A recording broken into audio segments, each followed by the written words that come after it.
We're live. Good morning. Ooh, we're live. Happy Friday, and Friday. It's Wine Friday. it is Wine Friday. Welcome to another edition of the Marketing Qualified Rundown, your quick dive into marketing news and new shit to try. I'm Nick, and here with me is the sweetest fish, Anne. Yep. Well, we got some fun stuff, some amusing things to talk about today, right? Yes. We always do. We always do. Fridays is a fun day for marketing tips. So we have two things, really one big thing and one news alert maybe that's going on. We're just contemplating. But the first thing to talk about are copywriting tips. Three quick well, hopefully we can write better than we can talk. So 3 quick copywriting tips to try out, maybe tell your team about, tell your boss about, try yourself.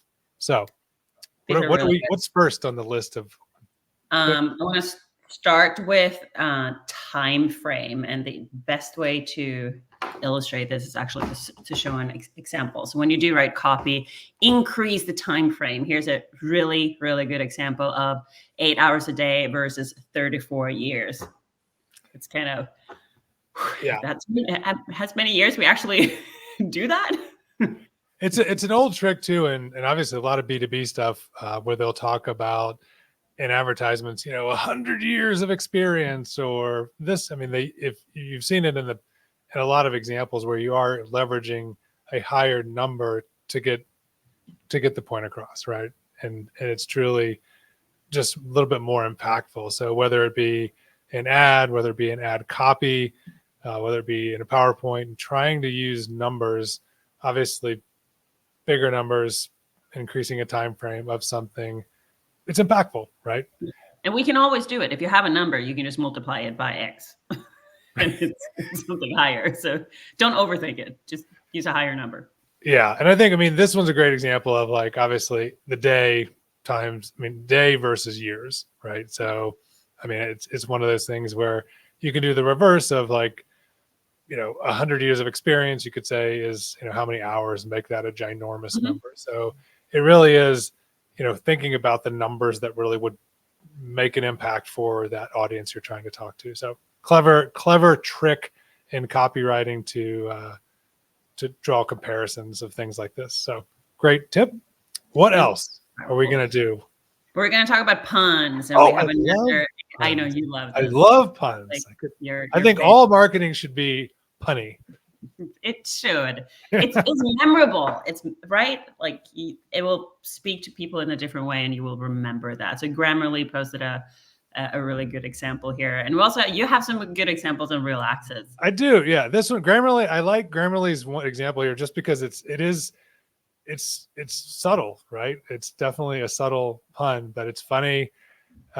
So an example for Real Access obviously could be don't just spin your wheels, join Real Access for marketing that truly rotates around your needs.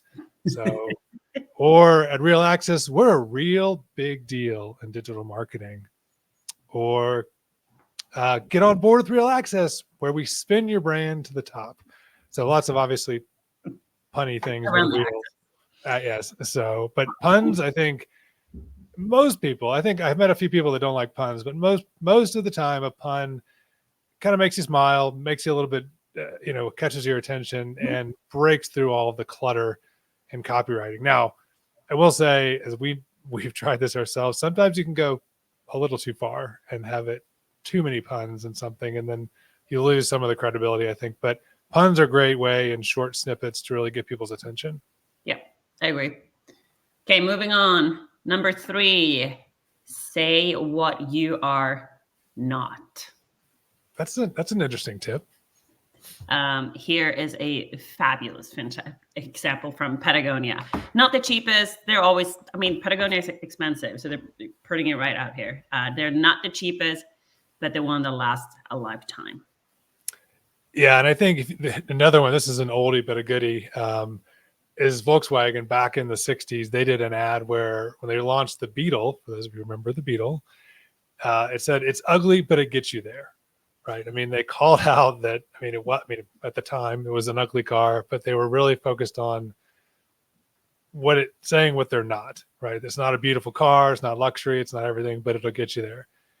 And I think that too, like some of that, like there are obvious B2C examples, but this is again, B2B is a little bit behind always when it comes to marketing. So true. I hate to say it, but this can all be applied in B2B, even if this is a B2C example. Yeah, and so, but we'll give you some B2B examples. Slack, obviously, they talk about, they're almost like the anti-email, right? And that they're very focused on what they're not, which is not email, but they're an alternative way for communication that's different. HubSpot also does this, where they promote that they're not the cheapest, and they don't try to, a little bit like Patagonia. I mean, they're not the cheapest, but their focus is on value and integration and how they can cover all these different things. So it does exist in B2B, but to your point, I mean, we can always learn stuff from B2B, B2C, and move it into the B2B realm. Agree. Yeah. So that is our three good tips. Sweet tips on copywriting. Let's move on to the number 2, the second headlight of the day. LinkedIn. Is LinkedIn trying to be TikTok? Who's not trying to be TikTok, right? I feel like outside the U.S. government not wanting TikTok, but yeah, I think what we're hearing, it's apparently in beta right now, but LinkedIn is testing, and there's been multiple articles in TechCrunch and other places about testing short form video, and to follow YouTube, TikTok, all that. So who knows? What do you think? You think it's a good idea to have short form video in LinkedIn? I mean, we're on video on LinkedIn right now. Whether or not you like TikTok, I'm actually not a TikTok person. I never jumped on the train. I'm scared to, because then I'm just stuck there. But video, it works. It does. And the shorter you can do it, the better, because people just don't have time, and the attention span is just shrinking. Yeah. So if you can say something really, really important in a few seconds, and I think it's going to work. I'm surprised it's so late to the game. Yeah, I think it also is.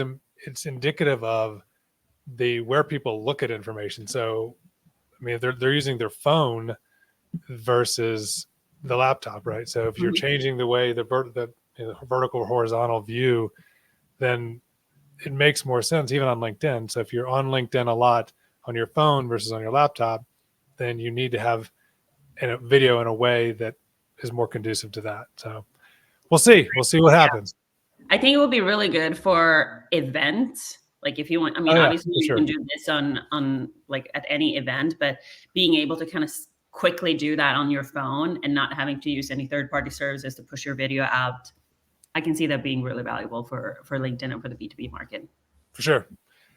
All righty. So those are two topics today. If you guys have any other tips on copywriting or your thoughts on LinkedIn, obviously put it in the comments. Let us know. Yeah, let us know. And aside from puns, Nick, I know you also love.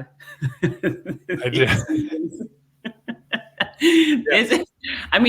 I've felt that way many times. We all make mistakes, and it doesn't matter sometimes how many times you QA something and you put it out and you're like, yeah, it's painful. That's the face I make when I was like, oh, should not have, or I hit the send on that. It's an email, an ad, whatever, but yes.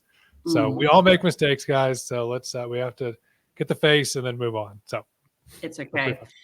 That is it for today. Thank you so much for listening. Don't forget to subscribe at marketingqualified.co for the latest and greatest in B2B marketing. And we will see you again next week. Take care. Have a great weekend, everybody.